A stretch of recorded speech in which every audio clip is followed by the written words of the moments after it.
Hello and welcome to Scale by Design. Today we are joined by Jen Spencer. Jen, welcome to the show. Hey, good to be here. Yes, very excited to have this conversation today. And so before we jump into it all, could you just share with the audience a little bit about yourself? Sure. So I am the CEO of SmartBug Media.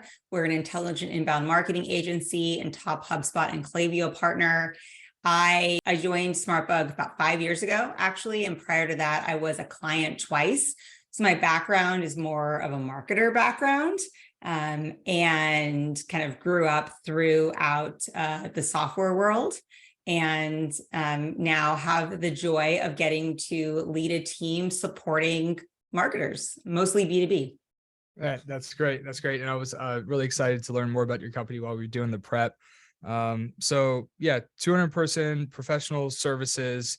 I think one of the initial, my business is not obviously not the same, but similar to some extent in terms of we have humans, right? Mhm. doing the work, providing that solution to the client, not a SaaS model. And so one of the things that personally I really wanted to get your thoughts on is capacity planning, capacity utilization, thinking at what capacity utilization we should be targeting as a services firm, um, how we think about hiring. But could you just I would love to just get your perspective on the whole Yeah. thing, and then I could share mine. It would be cool to just kind of Yeah. bounce some strategies around together. Yeah. So pro services is such an interesting space because it's tricky. It's sometimes when I look at like what a manufacturing company does and how they sort of have to plan for capacity and for kind of their production, it's like, oh my gosh, it's just, these are just machines, right? For the most part, there's kind of some human element, but it all is like very sort of logical, very mathematical. And in SaaS, it wasn't that different, honestly, as well. I mean, you might be serving a couple different segments of the market. Maybe you've got like an enterprise sort of like part of your org, and maybe you've got mid-market or SMB, what have you. And maybe you've got some people who are a little different that you want to put on those accounts. If you're a software, like you're on the customer service side, customer success side. But for us as an agency, with the pace in which marketing and sales and revenue operations, strategies, techniques, technology is changing, we are having to make these like very specific love matches, so to speak, between like a new client, right? And like who's going to actually be able to service them. So you're looking at industry, you're looking at size of organization, you're looking at what are their goals as an organization. Are their goals attaching more revenue, like growing wallet share of their existing customer base? Are their goals like net new expansion? Is it direct model? Is it a channel model?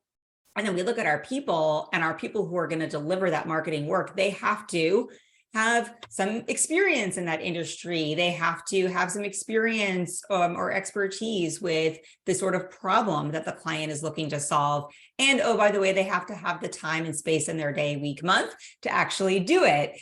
And so often when we're doing account assignments, when we're doing capacity planning, it feels like you've got this Jenga, that board game Jenga, that tower, and you're like pulling this piece out and like putting it here, and then you're hoping the whole tower doesn't fall over.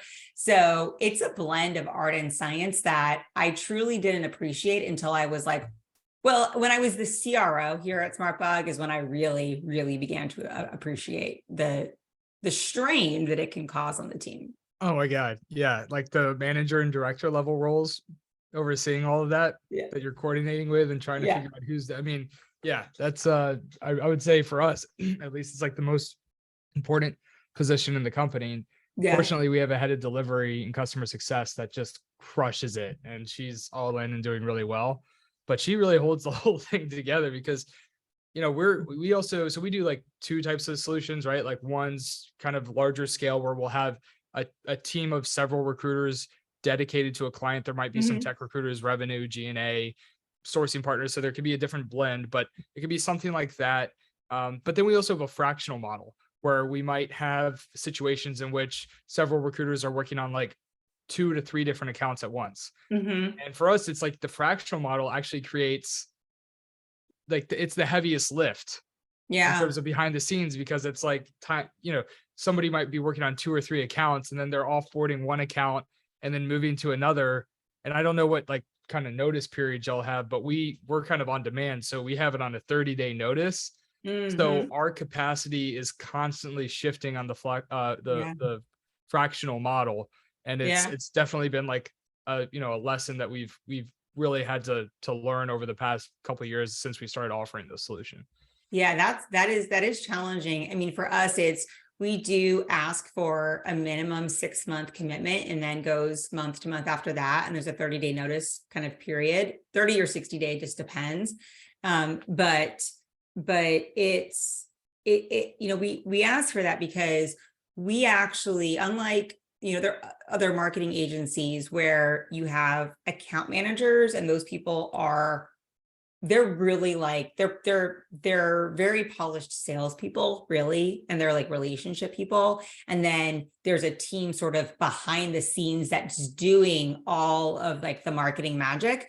We don't have that kind of a model. We have a model where we are hiring very like highly skilled marketing professionals who have been and could very well be director or VP level marketers inside of an organization, and then they're assigned to an account.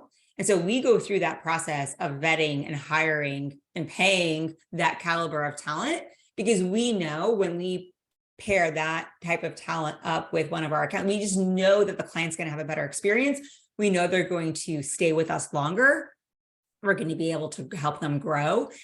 And so because of that, we're making that commitment. We're fronting that, that expense. And so we do ask for that kind of that commitment. But if we jumped into it was just a month to month kind of situation, that would be far more challenging for us. And it's already, what we live in now is already challenging enough. Yeah, for us, it's like recruiting it just fluctuates so much, primarily Yeah. for early stage companies. Oh, So yeah. we were trying to think like, how do we take this embedded recruiting model that's typically accessible to late growth stage and enterprise, and how do we bring that value to early stage companies? Mm-hmm. So that was kind of the idea behind it. And obviously it's higher margin than for like multiple full-time resources. We charge more for fractional, and that's how we make Yeah. up for the risk and for the additional overhead it takes to manage it. But yeah, it's definitely, yeah. I mean, the 30 days notice period is one of the primary value adds. It's what people are paying for, right? Right. Right. But it's like behind the scenes, it's just a ton of work. One interesting thing that I'm seeing, and I'm curious if you can relate to this, is thinking about capacity utilization. So we're able to hit like we're bootstrapped. So we don't have Mm-hmm. funding as a services company. Mm-hmm. That's pretty typical. So we have our margins built out as such that we can hit our target operating income operating at 85% capacity utilization, which I guess is a fancy way of saying 15% of our folks that could be billing aren't. Mm-hmm. And the idea behind that is we're on demand. So if we Mm-hmm. have some people available and a new client comes to us, then we have somebody say, okay, we can get started next week. So it Mm-hmm. helps us cut down on that time so we can be competitive in terms of getting Yeah. a new client onboarded. But what's been really interesting is that when market was crazy last year in Q4 and companies were getting all these nuts, like crazy valuations, like Yeah. 60, 100x ARR, whatever they were for SaaS, we were okay operating at 85, maybe even 80% Mm-hmm. capacity utilization, kind of hiring a little bit more ahead. Mm-hmm. Now the market has shifted. And now I'm like, I want to be at 90, 95%. I Mm-hmm. really want to try to tighten the belt and make sure that Mm-hmm. most of our people, because there's so much uncertainty and Yeah. we're seeing a lot of fluctuation in revenue. It's shifting from later growth stage to a lot more early stage organizations. We're just seeing a lot happen. So I'm just curious, like, does market impact how you think about capacity and just what if in application, like, Yeah. what do you target? And then how has this market possibly shifted that, if it has? Sure. Yeah. So we try not to let, for the most part, we try not to let like external factors, like economic factors like that impact the utilization rates that we have put together. Our utilization rates are based on the role, for the most part. So it's each role, the highest level, so one might be at 85% utilization. because as an individual, because the rest of their time is spent on like training and development. Professional development is extraordinarily important to us. Also being a fully remote organization, team bonding culture, like there's time. When we think about the hours you spend in a week, we look at a week as being like about 45 hours, right, for the week. And you look at that time and wanting to make sure we're allocating some of that time. So like, for example, once a quarter, we have certification day where we shut down all delivery operations completely, all business operations. It's extraordinarily expensive for a pro services company. And so the whole team is focused on getting, renewing and achieving like new certifications that are coming out from our partners like HubSpot or Google, spending time on professional development, growing because of the market that we're in, we have to be at the top of our game. And so it's rather than take the approach of just expecting the team is just going to have to do it themselves. And it's just part of like what it means to be here. And that's how I grew up. I grew up in a world where you spent your nights and weekends like doing that kind of stuff, right? That's just not, I don't think that's like the reality culture-wise anymore. And we need to carve out the space for our team to be able to take a step away from their day-to-day work and learn and grow. And we've seen it makes us better for it. It helps us retain our people. It helps us recruit people. So there's a lot of value there. So like at that end, it might be 85, but then we might have other team members who are managing other people, but they're also contributing to some client work. And so maybe their utilization rate is 50%. Sure. And then the way that we look at like the non-revenue carrying roles, like I think finance, human resources, right? People operations, in those roles, I mean, we're looking at EBITDA margins, right? So we're just looking at overall health, profitability of the business. And, in fact, this year, we decided like for our next sort of stage of growth, we recognized there was some infrastructure we needed. We couldn't continue to just hire these revenue carrying roles. Like we needed to make those investments so that we can get that next surge of growth, because being a people-based business, we had to invest in the resources that our people would need. And those come in the form of human beings, rather like they're in accounting, finance, and HR. So we very strategically invested this year, knowing we needed to lay that foundation for the next kind of phase of growth. Yeah, that makes a lot of sense. And one of the things that we also go into it is thinking a bit about timing. Are you looking at like qualified pipeline and monitoring that alongside hiring objectives for, I guess, both overhead and revenue generating roles? Like how closely are you monitoring qualified pipe? We're getting there. So I think this year we've seen some more extended kind of push rates in our deal pipeline, just some hesitancy in the market. Sales cycle lengths have shifted from 30 days to 45 days. So things like that. So I'm just being very cautious right now about taking that data on as being truth, to just try to understand like what's maybe just a blip, a moment in time sort of situation, and what's a trend. Because in Q2 of 2020, we assumed that there was something happening. We assumed it was going to be a trend and it wasn't going to go away anytime soon. And looking back, we should have actually been hiring ahead. So, which is kind of that sort of lesson learned. But ultimately, yes, what we've done is we first have segmented our delivery team, our client services team by market segment. And then the marketing team and the sales team, they've got goals that are aligned to each of those segments. So when I say segment, I'm looking at parts of the market, like if you're more of a growth business, if you're expanding, if you're more of what we would consider enterprise, which for us is not really enterprise, but like it's, more mid-market. And And so then the next step from that is to look at that pipeline flow, look at those close rates. And we know how much work our client services team can carry.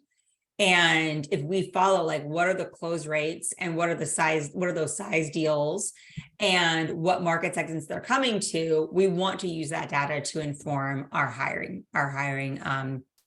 pipeline. So that's all in the works right now. Yeah.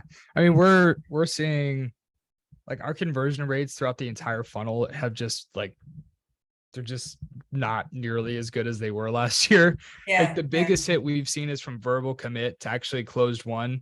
Like it's just gotten killed. Like we used to have over an 80%, like, very high. And now like we got to run the numbers, but I think it's like at 50 or maybe under 50%. There's so many companies that are like, yeah, we're ready to move forward. Send over the agreement. We're ready to go. And then it's like next week, they're just like, oh, hey, can we wait 2 weeks and then we're going to get back to you? And it's just happening all the time. And so like now when a company verbally commits, I'm just like, okay, we'll see. I'll believe it. It's like a coin flip. I'll believe it when, we sign the contract instead of kickoff date. So. Right. Yeah. I mean, it used to be like, it would take like an act of God for like something not to go through, right. At a certain stage. And then we had COVID. I was like, oh, here's this act of God. Like, here's this sort of situation. But yeah, no, for sure. I mean, for us, it's resulting in these pushes where it's like CMOs who a year ago had the authority, the decision-making authority, the budget authority to like sign a contract, no longer have that authority. Yeah, it's definitely flat out. Yeah, it's going straight to the CEO who's getting like pressure from PE or VCs or whatever else. Like, everything's like board approval. Everything's going through legal red lines. It's definitely, and so we've had to adapt to that. Yeah, no, I with you. Have you seen any shifts, like as we're talking about the market, on where demand is coming from? So for us in the recruiting space, we are seeing late growth stage companies, category leaders, primarily US based companies, headquartered companies, going through layoffs, cutting recruiting services, cutting internal recruiters, laying off, building offshore teams for dev, engineering, and their focus is on kind of restructure, right? And cut bills and do layoffs. We are seeing seed and early stage companies fare better in this market. And a lot of our pipeline is with companies with 50 or less or fewer employees right now. So that's definitely been a pretty dramatic shift that we've seen. And that's why our fractional model, thank God we have it, because that's what's really, helping us the most right now. I mean, we do have a couple larger deals in the pipeline, so we'll see how that goes. But most of the stuff that's getting through at this point is with smaller orgs. So have you seen any shifts in terms of where demand is coming from, like from last year? Well, I can say we have intentionally refocused where we're farming.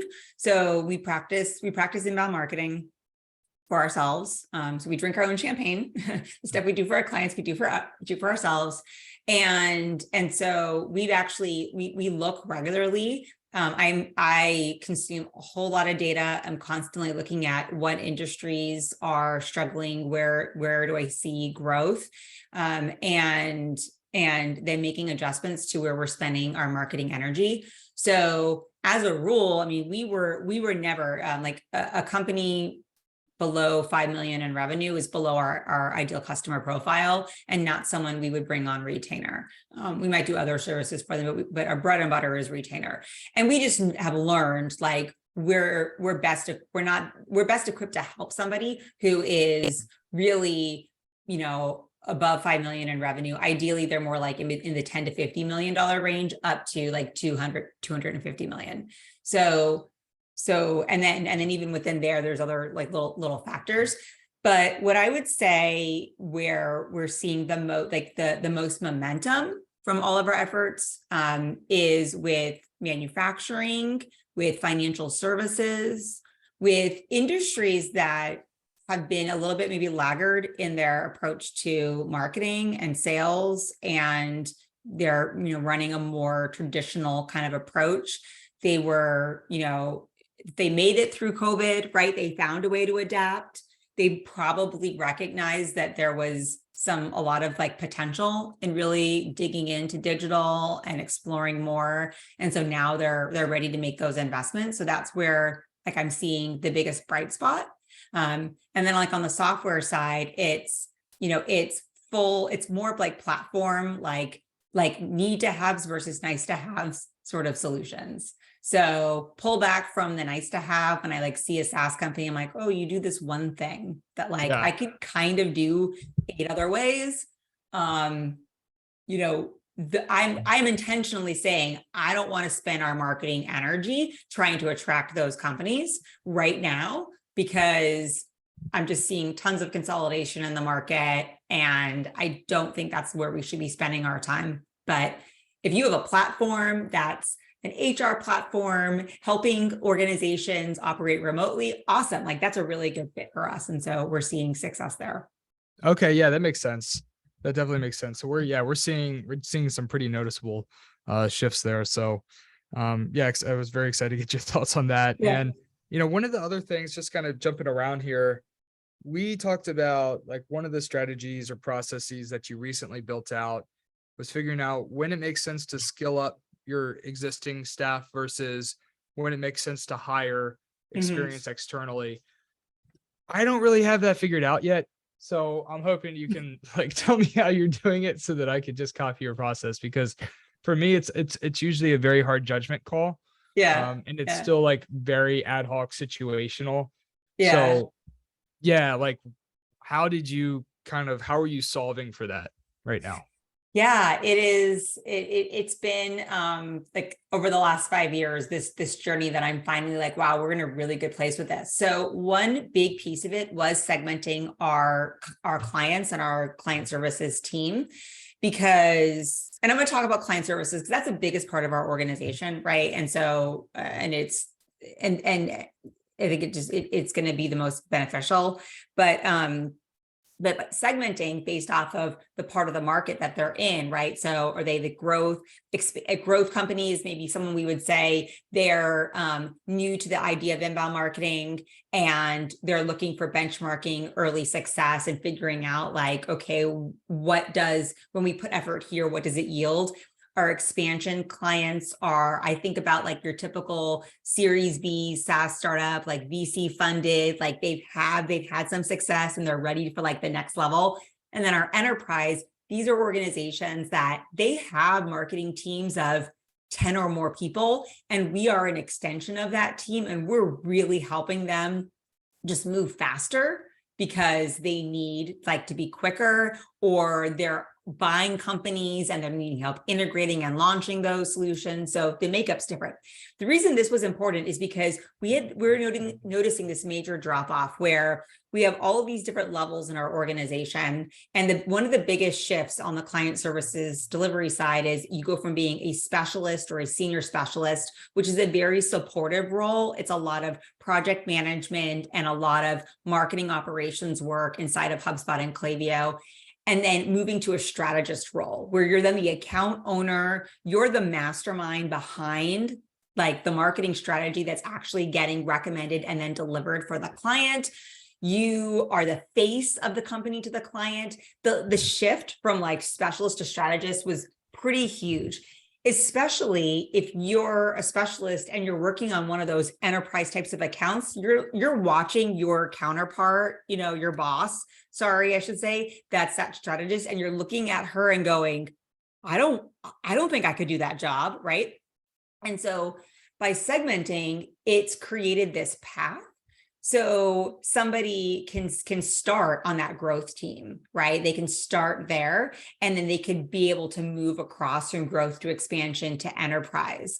So we create so we have vertical and horizontal movement.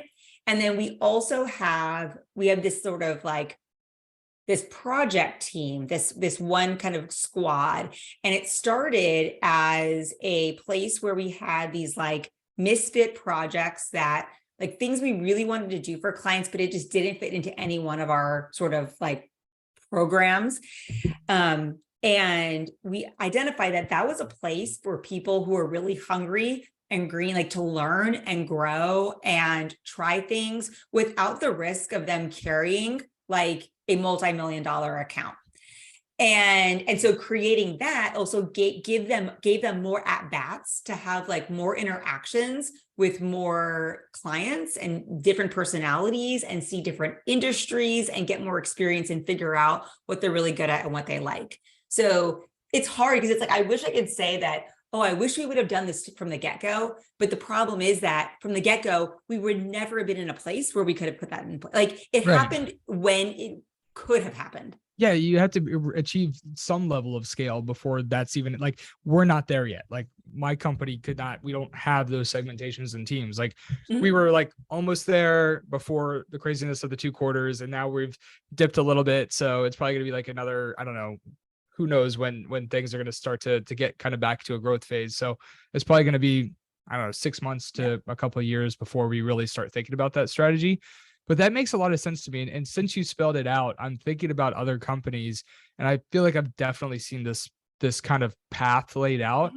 And what I've seen, so curious, is this how it goes? So on the specialist side, does it go from, I forget exactly the brackets you mentioned, but like SMB, mid-market, enterprise, for instance. They work their way up as a specialist to enterprise, and then when they go into the strategy role, they go back to SMB, or can they jump straight from SMB specialist to SMB strategist, essentially? But yes, both. Okay. So we wanted to create more options for people. So because we have some people at that specialist level that they don't want to be in that driver's seat of an account ever. Like that's not what they want, but they want a path for career growth in the organization. And we were losing people. They were saying, I love this company. I love the culture. I love the people, but I want to grow and I want to learn more and I want to make more money, but I don't want that job that's like right ahead of me. And they didn't want that strategist job. And you're like, well, this is all we have, right? So we ended up creating these different paths that are a better match for their skills. And one of the reasons why, like one of the other problems we were looking to solve is also when we hire in someone like a strategist to come in from the outside, they have a much longer ramp time, even if they are more seasoned, even if they've been a marketing leader for 20 years, they're going to have a little bit of a more challenging ramp period because there's a way we do things here as an organization, as an agency, even if they've come from another agency. And so we would, if we can, we would rather build the pipeline ourselves, the talent pipeline ourselves internally. And then we know there's going to be times where someone from the outside makes a lot of sense to bring that person in. Yeah, for sure. I mean, it's a balancing act, right? Between speed to onboarding and then also getting the energy and new perspective of a new person to the team. And both can be really, really important, right? And I think a blend is ideal, right? Like if every once in a while you want some new perspectives and energy coming to the table where, you know, who knows, maybe they can bring a process or some kind of solution to the table that the existing team who's just got the blinders on executing every day maybe isn't considering. Which is, I mean, I find that fascinating. That's as we get bigger, like I think that's exactly what we'll do is like we'll, you know, segment out teams. That's a natural progression on account management, customer success anyway. It's necessary to optimize, I feel like, the client experience. And then it in tandem it creates better career progression pathing for your employees. So it's kind of like a win-win. It's worked really well, and our clients have really responded positively to it as well. So it's been really good. Yeah, and like even like from and this is, I don't know exactly how you, I mean, there's surveys and such, but I mean, employee engagement, like just keeping that passion alive that people have when they first join an organization, right? Like how do you make that last beyond the first like 6 months, right? And I think that's also like the clearer the career pathing is for a company, the longer they can keep great people engaged. Absolutely. There's so many factors involved in like retaining employees, but more often than not these days, it's transparency, authenticity, trust. I know why I'm here. I know what I'm doing. I know what could come next for me. I see where the company's investing in me. I see where they're investing in others. Like that's really powerful. I totally. And just last topic before we wrap up for today, I wanted to talk to you about, like, you said something really funny before we hit record, and it was like, if I implemented every good idea for my team, we'd be bankrupt, right? Yes. So we can't do everything. So like, do you have like a decision? Okay, obviously, like I would assume you're bored, you have the strategic Yeah. vision, you're picking the things that have the most direct, clearest path to executing that mission. All sounds great in theory, right? But it's probably a little bit more difficult, like on a situational basis, to actually execute and know which path is the right. Like, Yeah. for instance, your CMO comes to you and says, I want the budget for this, this, and this, Mhm. like 3 different things, or like your whatever, you don't have a product person, but if you had like your delivery person or whoever else, right, is going to be Yeah. like, how do you go about filtering through that and Mhm. picking the objectives that on a function level are going to help drive the Yeah. company forward? So I think there's a couple of things. So one is that we use the entrepreneurial operating system, the EOS. So we set like, okay, here's our 3-year goal. Here's our 10-year BHAG. We actually skip over the 5-year because honestly, we're growing and moving so fast. It's like, that's just, we don't even know what 5 years looks like, right? But so 10-year, 3-year, 1 year. And then we identify like, all right, here's our goal. Like here are our goals for, and they're usually financial goals. And like, what does the company look like? So the executive team goes, all right, and we're about to do this. At the end of this month, we're going to do this for 2023. We're going to say at the end of 2023, what do we look like? Right. And so then what does the end of 2026 and what do we look like at the end of 2026? And so we come up with what are those things? And some of those things are financial, they're actual numbers, or quantitative, and some of them are more qualitative. People feel this, or we're perceived as that. And so then we look at, okay, what is actually doable? What does it take? What does it take in order for us to achieve that? And then we look at that and go like, what are the gaps that we have between where we are now and where we would need to go? And is that attainable in that time frame? And then we usually have to make some cuts to our grand vision of what we'd like to do. And then we have every quarter, we have rocks that are big strategic projects that go across the whole organization that are helping us to achieve that goal. So we've got that from like a big sort of strategic, why do we do what we do sort of planning, where a lot of great ideas will come up. But also we eat feedback for breakfast here. So, and we have a lot of very, very creative people who get exposure to a lot of different organizations. And so I'm constantly pinged with like ideas of, hey, have we ever thought about doing this? Or, hey, I know we do this, but why don't we do that? So many awesome ideas. And when we were smaller, we were able to respond to an idea immediately, be like, that's a really great idea. I see no reason why we shouldn't implement it right now. Let's do it, right? As we get bigger, it's harder to do that because there are implications that come with implementing something, right? Like, right? It sounds like natural, but it's like, oh yeah, shoot. Well, now we're dealing with this problem because we solved that one. Yeah, no, it's like that's challenging, right? The bigger you get, because, and I think too, there's a lot of people in the org, like it's one thing if it's coming from an executive leader, but one of the things that people love about working for a smaller growth company is their ability to make an impact. Yeah. And so you'll get a lot of, in my experience, like a lot of individual contributors that are bringing great ideas to the table. Mm-hmm. The thing about that though, is that a lot of the times they're thinking about their day-to-day workflow and how it's going to impact them, but they don't necessarily understand how it's going to impact the organization as a whole. Yeah. Right. At scale. And so it's like bridging that gap of like, okay, yes, in the ideal world, we would do it exactly like that. However, when we look at, delivery as an entire function within the company, if we were to do that, then this would be the implication, as you were mentioning. Right. Yeah. So that's been really interesting to see. And the bigger we get, the more we're starting to see, I don't know, I guess kind of a split between some of the feedback that we're getting from the individual contributors to what we're actually able to implement, because it's like we're listening and we're trying to find that middle ground, but it isn't always like perfectly where we want it to be. And Yeah. that can be a little bit challenging. Does that make sense? I hope I explained that like Yeah, no, it clearly. does. And that's where I get the most feedback from, is from the, like, individual contributors, or, people within the organization. And I talk to a lot of our team. I mean, I meet every new hire, but I also meet every functional group. We meet twice a year. So in addition to our quarterly kind of all hands, like quarterly business reviews that we do as a company. And the goal is that everyone in the company always knows what our vision is, why we're doing what we're doing, that they can kind of poke holes, ask questions, get clarification. And every time I explain, wow, okay, that's a really good idea, and I see how that would benefit this, this, and that.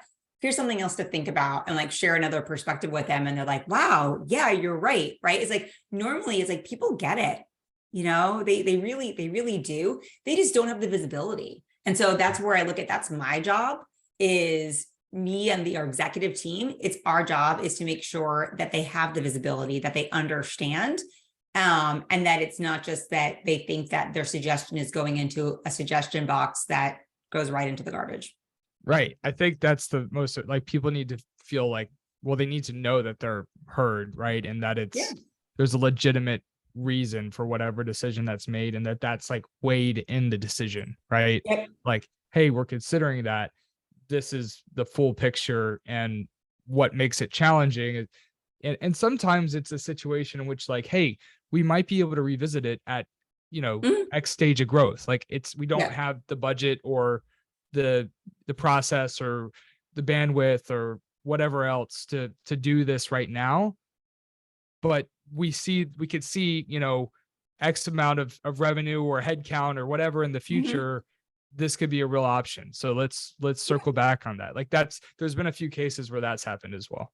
Yeah. And the more you can actually say, you can tie, if you know like what someone's asking for, you're like, yay, that's a really good idea. So if your team can achieve this goal specifically, we'll be able to pull the trigger on that. We'll be able to do this, right? I It's like, love oh that. wow, now you're actually like kind of there. They've got like skin in the game, right? Like, and there's something that they can control, that they can do, as opposed to things just happening to them.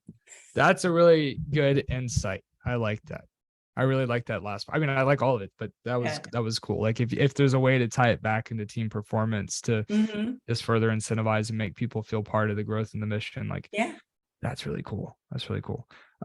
Okay, cool. Well, I don't want to come up, like, we could keep going, but then we might come up right on time, and then we'd have to rush the last few minutes. So Okay. I think this is a good stopping point. But Jen, I really wanted to say thank you for joining us today. This has been really insightful. I've been fortunate enough to ask you the questions of the stuff that I wanted to learn more about. So this has Great. been really fun for me. But yeah, I hope you had a good time, and thank you for joining us today. Absolutely. No, I always love talking shop, and this has been fun for me too. Cool. And if people want to engage with you online, or your company, like, how can they find you? How can they find your company? Like, just all of Yeah, that. Yeah. absolutely. So company is smartbugmedia.com. I am pretty active on LinkedIn. So Jen Spencer on LinkedIn. Just if you send me a connection request, please let me know that you met me on this podcast, so I have some context for how we know each other. Yes, I totally agree. That is always a good thing to have from folks when they're connecting. Always a little Yes. context helps.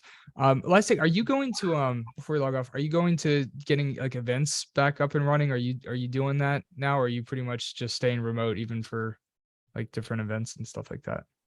So we are a big HubSpot partner. So we were at Inbound, and so that was the last big event that we were at. We had a number of folks there speaking and sponsoring.